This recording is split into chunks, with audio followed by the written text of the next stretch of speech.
में बागेश्वर धाम सरकार के कार्यक्रम का समापन हो गया है और ये एक बड़ा कार्यक्रम था।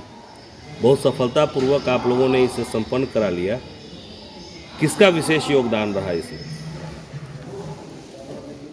वंदे महापुरुषते चरणारविंदम। सबसे पहले इस कार्यक्रम के लिए यहाँ जो भी दर्शक आए, जो लोग इस कार्यक्रम में पार्टिसिपेट किए, दर्शन भक्त के स्वरूप में आए, दर्शन के स्वरूप में आए, उन सबको बहुत बहुत धन्यवाद। उन्होंने बड़ी शांति से बहुत अपने सुरम्य व्यवस्था का अच्छा प्रदर्शन करके उन्होंने अच्छे परिचय देते हुए उन्होंने बढ़िया तरीके से कथा को श्रवण किया और यज्ञ को सफल बनाया। अब विषय सबसे पहले जो यज्ञ इस कार्यक्रम के आयोजक मंडल, इसमें प्रशासन, शासन और मठ के जितने भी हमारे प्रशासनिक व्यवस्थाओं को देखने वाले लोग हैं, उन सभी लोगों ने बहुत बहुत परिश्रम किया है। उन सबको भी बहुत बहुत साधुवाद, बहुत बहुत धन्यवाद।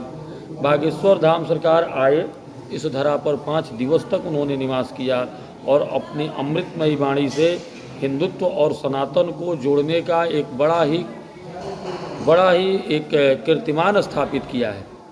यह कीर्तिमान देश देशांतर तक हिंदुत्व और सनातन का गौरव बढ़ा रहा है। सभी गौरवान्वित हैं। सबने जिस प्रकार से स्वागत, पहले हम स्वागत कर रहे थे, आज हम सबको धन्यवाद देते हैं। बागेश्वर धाम सरकार को धन्यवाद देते हैं, आयोजक मंडल को धन्यवाद देते हैं। जो आयोजन की प्रमुख व्यवस्थाओं में जिन जिन लोगों ने जिस प्रकार से भी भागीदारी, अपनी सहभागिता प्रदर्शित की है, उन सबको बहुत बहुत धन्यवाद। शासन प्रशासन को बहुत बहुत साधुवाद। उन्होंने इतने बड़े भीड़ को बहुत सुव्यवस्थित तरीके से संभाला। बहुत बड़ा ये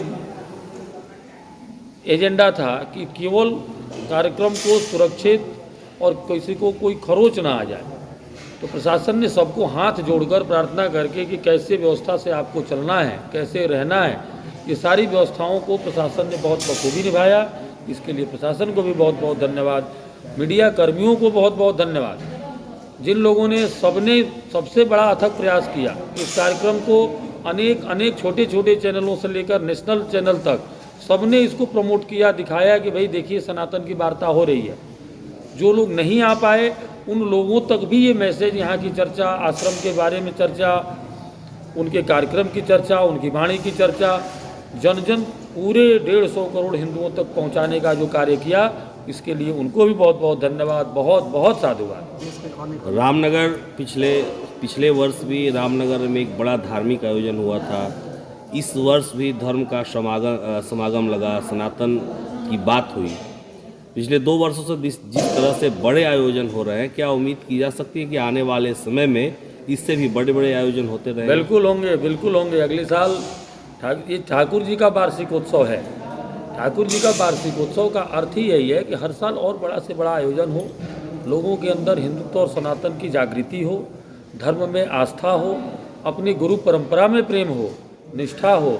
इसीलिए तो ये कार्यक्रम किए जाते हैं। अगले साल भी किसी न किसी बहुत विशिष्ट महापुरुष का आमंत्रण आएंगे, जिनके द्वारा पुनः कथा होगी। उस पर हम विचार कर रहे हैं कि अगले साल के लिए किसको चिन्हित किया जाए। अभी उसके लिए कोई चिन्हांकन नहीं किया गया। चर्चाओं में मन में चल रहा है कि कौन कौन को रखा जा सकता है। उनमें से किसी एक बड़े महापुरुष को निश्चित आमंत्रित करके और उनके द्वारा अगले साल का कार्यक्रम नए आगाज के साथ होगा।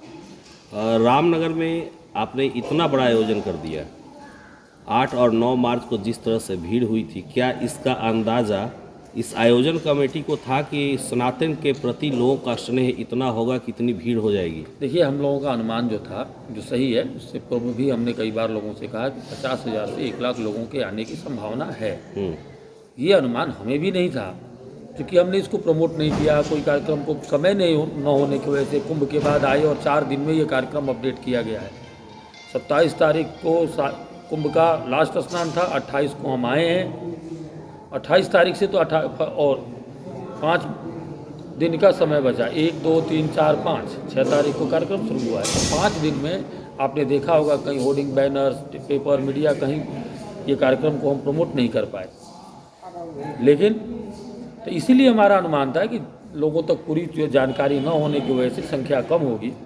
लेकिन जो सनातन के लिए जो प्रेम और उत्साह है लोगों में, लोगों ने श्रोत्रिय परंपरा को एक ने दूसरे को, दूसरे ने तीसरे को सूचना देकर यह भीड़ जन सैलाब जो आपके सामने प्रदर्शित हुआ वह कल्पना से परे था। नौबतपुर वाले कार्यक्रम से कहीं ज़्यादा लोगों की भीड़ थी इस बार। एक सवाल मन में आ रहा है, ये एक धार्मिक आयोजन था। मंच पर एक बार ऐसा भी देखने को मिला कि सबसे छोटे जो कि सफाई कर्मी थे, जो लोग दिन रात मेहनत कर रहे थे, किसी को उम्मीद नहीं थी उन्हें इतना बड़ा सम्मान मिलेगा कि वो बागेश्वर धाम सरकार की आरती करेंगे। ये सोच कैसे मन में आ गई? आपको जैसा कि हमने बताया था पहले भी, किसी चैनल आप लोगों ने पूछा था कि 15 दिन पहले कार्यक्रम से पूर्व ही आप लोगों ने पूछा था कि आपके यहाँ प्रमुख वीआईपी कौन होगा। हमने कहा कि जो हमारे यहाँ सेवा कर रहा है, जो सफाई कर्मी है, जो हमारे यहाँ जो सबसे पिछड़े पायदान पे खड़ा हुआ है, क्योंकि आज कुछ लोग ऐसी व्यवस्था स्थापित किए हुए हैं कि किसी भी प्रकार से सनातन को खंडित किया जाए। तो जो भाई हमारा थोड़ा पीछे है उसको अगर हम सबसे अगली कतार में लाकर खड़ा करते हैं तो ही तो सनातन मजबूत होगा और हिंदुत्व मजबूत होगा।